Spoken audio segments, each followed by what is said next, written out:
సురేష్ గారు, మీకు ప్యానెల్లో ఉన్న సభ్యులకి 24/7 వీక్షకులకి గుడ్ ఈవినింగ్ అండి. సురేష్ గారు, ఏదైతే వాళ్ళ హైకోర్టు వ్యాఖ్యలని ఆంధ్రప్రదేశ్ పౌరుడుగా నేను స్వాగతిస్తాను. సురేష్ గారు, ఏదైతే రప్ప రప్ప ఆ ఫ్లెక్సులు రాష్ట్రం అంతా వైసీపీ స్లోగన్ లాగా మారాయో, ఆ ఫ్లెక్సులు ఫస్ట్ టైం ప్రచురించింది జగన్మోహన్ రెడ్డి గారు సత్తనపల్లి నియోజకవర్గం రెంటపాళ్ల గ్రామం ఇచ్చేసినప్పుడు సత్తనపల్లి పట్టణంలో కొంతమంది వైసీపీ కార్యకర్తలు ఆ ఫ్లెక్సులు పట్టుకొని వీరవిహారం చేశారు. ఆ రోజు మేము ఆ ఫ్లెక్సులు ప్రచురించి ఎవరైతే ప్రజల్ని భయభ్రాంతులకు గురి చేస్తా ఉన్నారో వారిపై సత్తనపల్లి పట్టణ పిఎస్లో కేసు నమోదు చేయడం జరిగింది. పోలీసులు విచారించి వారిపై కేసు నమోదు చేశారు. ఆ కేసు కోర్టుకు వెళ్ళింది. ఇక దానిపై ఏ రకమైన న్యాయస్థానాలు ఏ రకంగా వారిపై శిక్ష విధించాలనేది ఇక న్యాయస్థానం చేతిలో వెళ్ళిపోయింది. సురేష్ గారు, రాష్ట్రంలో వీళ్ళు అధికారంలో ఉన్నప్పుడు, అధికారంలో లేకపోయినా వీళ్ళ ప్రవర్తన ఈ మాదిరిగానే ఉంటుంది సురేష్ గారు. ఎందుకంటే అన్నా 2029లో నువ్వు సృష్టించే విధ్వంసం చూడాలని ఉందన్నా అని ఫ్లెక్సులు, 2029 సార్వత్రిక ఎన్నికలు అయిపోయిన తర్వాత కౌంటింగ్ స్టార్ట్ అయిన తర్వాత 88 సీట్లు దాటిన తర్వాత తెలుగుదేశం పార్టీ నాయకుల్ని, కూటమి నాయకుల్ని గంగమ్మ జాతరలో మేక తల నరికినట్టు రప్ప రప్ప నరుకుతామని ఫ్లెక్సులు వేసిన విధానం, అదేవిధంగా జగన్మోహన్ రెడ్డి గారి ఫ్లెక్సీకి పబ్లిక్ గా మేకల్ని బలిచ్చి రక్త తర్పణం చేసే విషయం అయితే కావచ్చు, ఈ రకంగా వైఎస్ఆర్సీపీ పార్టీ చేస్తున్న విధ్వంసకర విధానాల మీద ప్రతినిత్యం మేము పోరాడుతూనే ఉన్నాం. ప్రతినిత్యం వాళ్ళు చేస్తున్న ఆ ఫ్లెక్సీల విధానం ఏదైతే దాని మీద కేసులు నమోదు చేయడం జరుగుతూ ఉంది. సురేష్ గారు, ఈరోజు హైకోర్టు ధర్మస్థానం ఏదైతే వ్యాఖ్యానించిందో, వీళ్ళు ఈ విధంగా వాళ్ళ మీద కేసులు పెట్టి శిక్షలు పడుతున్న వాళ్ళు వాళ్ళ తీరు మారకుండా పదే పదే ఇదే విధంగా పనిచేస్తా ఉన్నారంటే ఆశ్చర్యపోయిన విధానం. సురేష్ గారు, వీళ్ళకి ఎన్ని చెప్పినా, కోర్టులు చెప్పినా, న్యాయస్థానాలు చెప్పినా, పోలీసు అధికారులు చెప్పినా, సీనియర్ జర్నలిస్టులైన మీలాంటి జర్నలిస్టులు వాళ్ళకి తెలిపినా, ఏ విధంగా చెప్పినా వాళ్ళు వినే పరిస్థితి లేదు సురేష్ గారు. ఎందుకంటే వాళ్ళ విధానం విధ్వంసం. ఏదో ఒక రకంగా రాష్ట్ర ప్రజల్ని భయభ్రాంతులకు గురి చేయాలి, లేదా రాష్ట్రంలో ఉన్న కూటమి నాయకుల్ని భయభ్రాంతులకు గురి చేయాలి.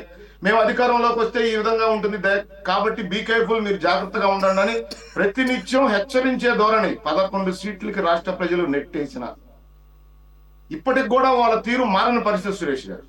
ఇక వాళ్ళ తీరు మారుతుందని కూడా మేము అనుకోవడం లేదు.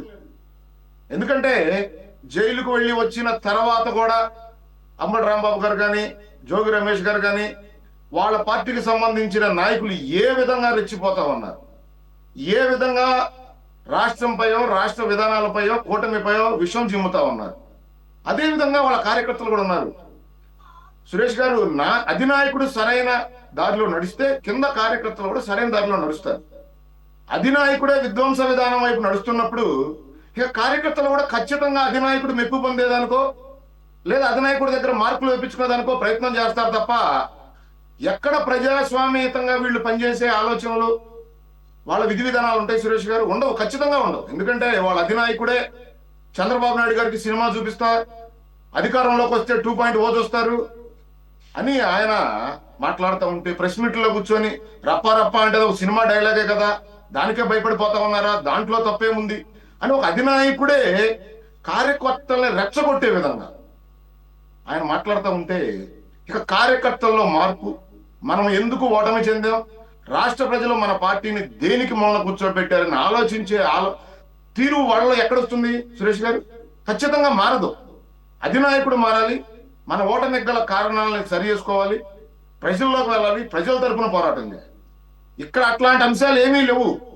ప్రభుత్వం ఏదైనా తప్పులు చేస్తే ఖచ్చితంగా సూచనలు చేయాలి. ఆ సూచనల్ని పరిగణనలోకి తీసుకోకపోతే ఆ రోజు ప్రభుత్వంపై పోరాటం చేయాలి.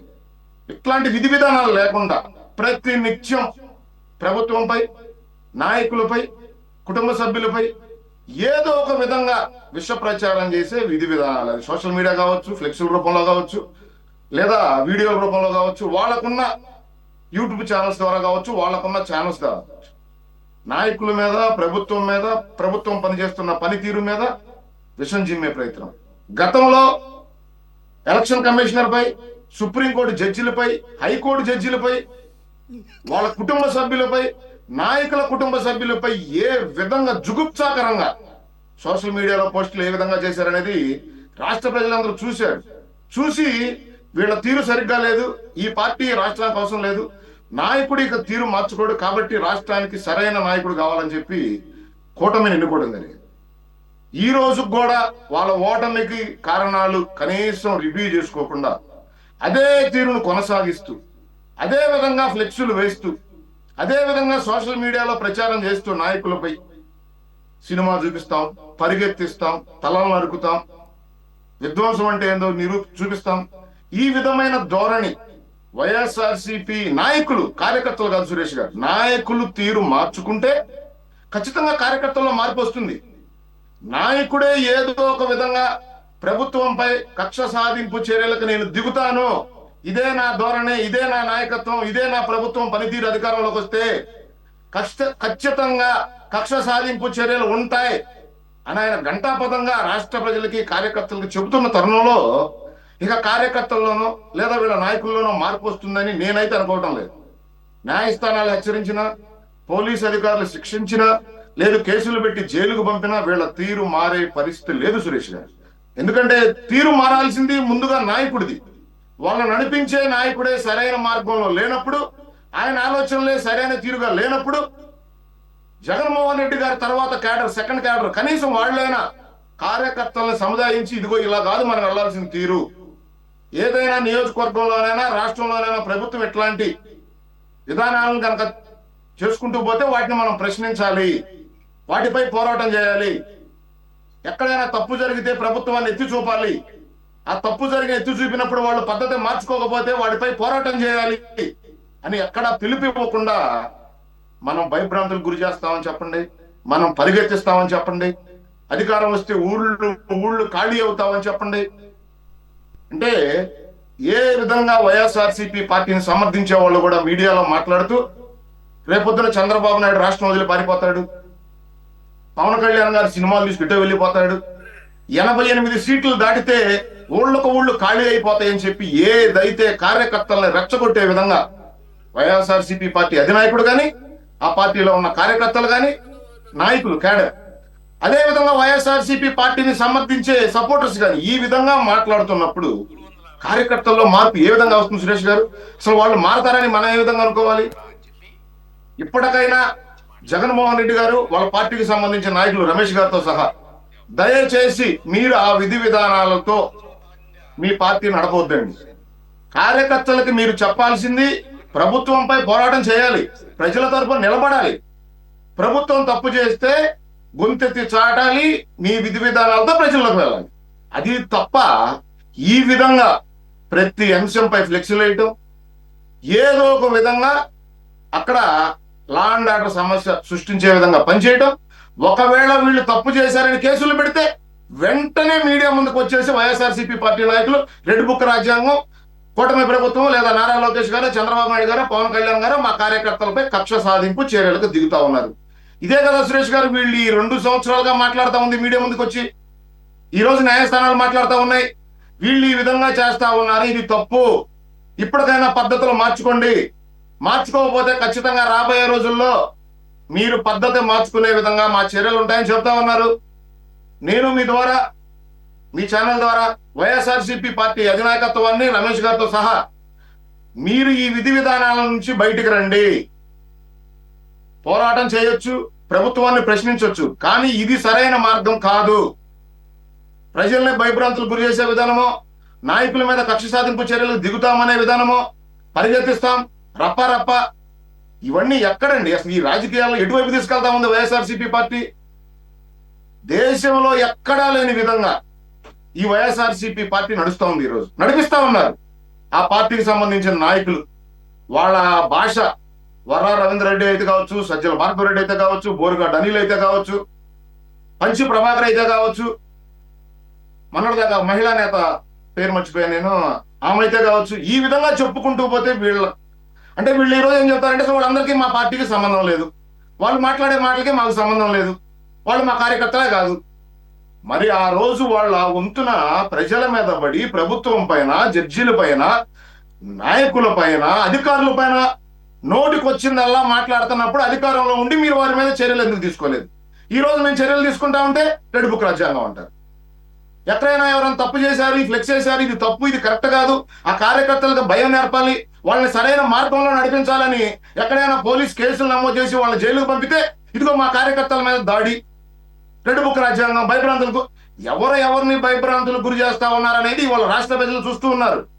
అధికారం పోయినా ఇప్పటికీ వైఎస్ఆర్సీపీ పార్టీ పద్ధతి మార్చుకోకుండా ఈ రోజుకి కూడా రాష్ట్రం మీద, రాష్ట్ర ప్రజల మీద, నాయకుల మీద విషం చిమ్మే ప్రయత్నాలు విధ్వంసం రీతిగానే వాళ్ళ పార్టీ నడుస్తా ఉంది, నడిపిస్తా ఉన్నారు.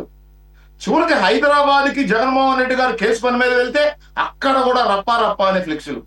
అంటే ఎటు తీసుకెళ్తా ఉంది రాజకీయ వ్యవస్థని వైఎస్ఆర్సీపీ పార్టీ? ఎటు తీసుకెళ్తా ఉంది అంటే మిగతా పార్టీ కార్యకర్తలు కూడా మీ మాదిరిగానే తయారు కావాలా?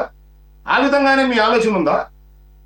రాష్ట్ర రాజకీయాలనే కాదు, దేశంలో ఏ పార్టీ రాజకీయాలు చూసినా మీ విధి విధానాలతో ఎక్కడ ఏ పార్టీ నడవడం లేదు. నవ్వుతా ఉన్నారు వైఎస్ఆర్సీపీ పార్టీ విధి విధానాలు, వాళ్ళ పార్టీ పనితీరు చూసి. ఇప్పటికైనా వైఎస్ఆర్సీపీ పార్టీ నాయకులు వాళ్ళ క్యాడర్ని సరైన మార్గంలో నడిపించాలి. మీరే కక్ష సాధింపు చర్యలకు దిగుతామని మాట్లాడుతూ ఉంటే పబ్లిక్ గా వాళ్ళు మారే పరిస్థితులు ఎక్కడ ఉంటాయి సురేష్ గారు?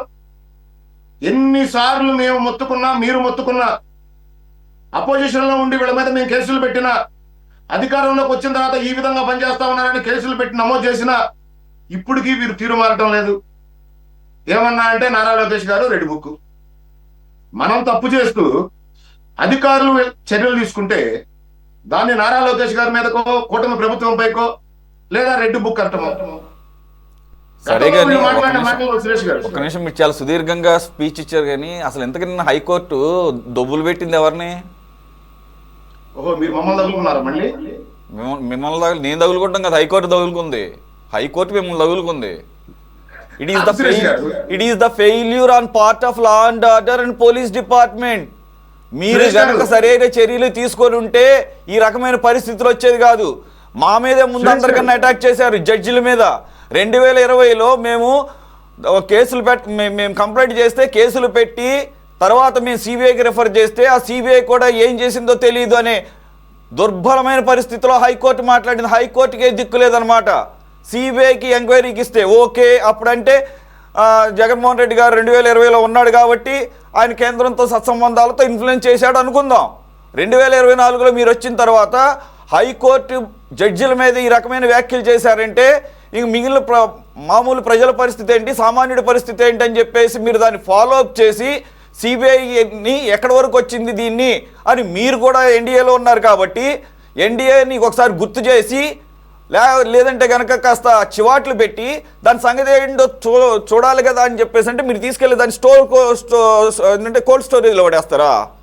మరి ఇది ఇప్పుడు ఈ పరిస్థితి వచ్చింది, అందుకే కదా హైకోర్టు ఈ రకంగా వ్యాఖ్యలు చేసింది. సార్ సురేష్ గారు, ఖచ్చితంగా ఎవరైతే గతంలో విదేశాల్లో ఉండి మనల్ని ఏం చేయలేరులే అనే ఒక ధైర్యంతో జడ్జిల పైన, అధికారుల పైన, ప్రభుత్వంలో ఉన్న నాయకుల పైన వాళ్ళు చేసిన విష ప్రచారంపై ఖచ్చితంగా ఎన్డీఏ గవర్నమెంట్ ఫాలోఅప్ చేస్తా ఉంది. వాళ్ళని ఏ విధంగా వెనక్కి తీసుకొచ్చి వాళ్ళ మీద ఏ రకంగా కఠిన చర్యలు తీసుకోవాలని ప్రభుత్వం పనిచేస్తా ఉంది. అదే విధంగా రాష్ట్రంలో ఎవరైతే ఈ విధమైన విష ప్రచారాలకి, విధ్వంసకరమైన ఆలోచనలతో పనిచేస్తా ఉన్నారో వాళ్ళ పైన కేసులు పెడతా ఉంది, వాళ్ళని న్యాయస్థానాల ముందు నిలబెడతా ఉంది. ఖచ్చితంగా రాష్ట్రంలో ఎన్ని కేసులు వీళ్ళ మీద నమోదైనాయి అనేది సురేష్ గారు మీకు తెలియని అంశం కాదు. మీకు తెలుసు ఎన్ని కేసులు నమోదైనవి, వాళ్ళని ఏ విధంగా జైలుకు పంపారు.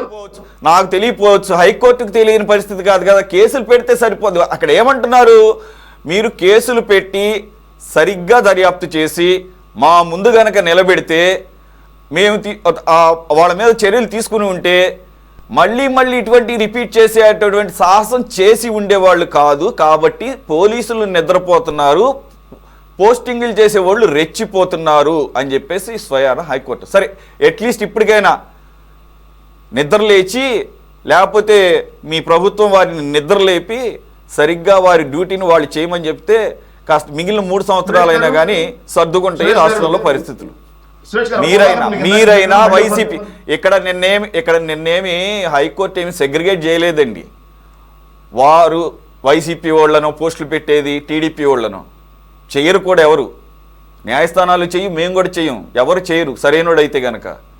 బయాసులు కొన్నోళ్ళే చేస్తారు. ఆ పేటీఎంలో చాలామంది ఉన్నారు, ఇప్పుడు అన్ని వ్యవస్థలు పేటీఎంలుగానే తయారైనాయి. Sorry for my language. Okay, కాబట్టి ఎవరైనా కానీ ఏ పార్టీలో ఉన్నా ఈ రకంగా 4 గోడల మధ్యలో కూర్చొని పెద్ద మగోళ్ళలాగా అవతల వాళ్ళని తిడుతూ బూతులు తిడుతూ పోస్టులు పెడతాం, అది సరైన మగతనం అనిపించుకోదు. ఆ రకంగా పెట్టేవాళ్ళు రెచ్చిపోతున్నారని చెప్పేసి పోలీస్ వ్యవస్థ నిద్రపోతుందని చెప్పేసి దాని యొక్క పరమార్థం. అది మీ పార్టీ వాళ్ళు ఉన్నా మీరు అనొచ్చు, మా పార్టీ వాళ్ళ మీద చర్యలు తీసుకున్నాం. ఒకడి మీద తీసుకుంటే సరిపోదండి, ఇక్కడ 100 లక్షల్లో ఉన్నారు, 100 వేల లక్షల్లో ఉన్నారు. మేబీ కొద్దిగా డిగ్రీ ఆఫ్ కంపారిజన్ లో తేడా ఉండొచ్చు. Doesn't even matter. ఎనీవే ఒక్క నిమిషం ఆగండి. మీ నాయకుడికి ఇప్పుడైనా ధైర్యం వస్తుందేమో, మీ నాయకుడు ఇప్పటికైనా కానీ కూటమి నాయకులు ఏమన్నా నిద్ర లెగుస్తారేమో వాళ్ళు చూద్దాం. మరి సురేష్ గారు, మా పార్టీకి సంబంధించిన కార్యకర్తలకి నాయకులకి ట్రైనింగ్ క్లాసులు జరుగుతాయి. ఖచ్చితంగా పరిధి దాటి ప్రవర్తిస్తే ఎవరి మీదైనా శిక్ష ఉంటుంది, చర్యలు ఉంటాయని చెప్పి మా నాన్న చంద్రబాబు కాదండి. ఎవరు ప్రవర్తించినా అది మా కార్యకర్తలైనా మేము చర్యలు తీసుకుంటాం.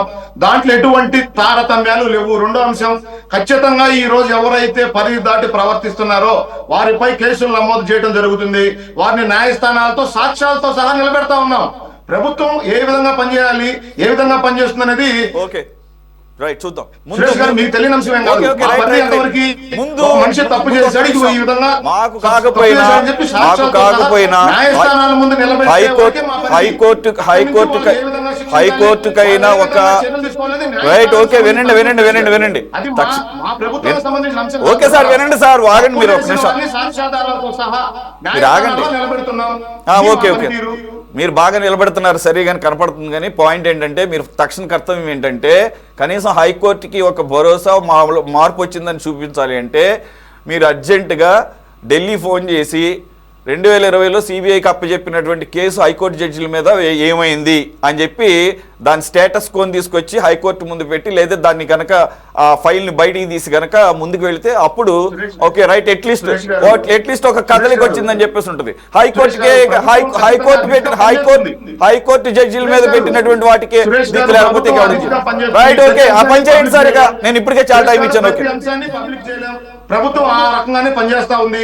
ఎవరైతే పరిధిదాటి ప్రవర్తించారో ఖచ్చితంగా వాళ్ళకి శిక్షలు పడతాయి. పబ్లిక్ చేయలేకపోతే రైట్ చెప్పండి. అయితే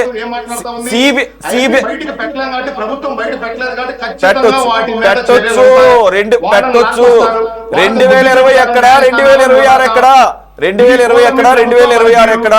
ఓకే, 24 వరకు తీసేయండి. 24 తర్వాత సరే, దాని సంగతి తేల్చండి. ఆ కేసు ఏమైందో తేల్చండి, రేపు చెప్పండి. ప్రవర్తిద్దని చెప్పి మా చంద్రబాబు నాయుడు గారు, నారా లోకేష్ గారు మా కార్యకర్తలకు తెలియజేస్తా ఉన్నారు.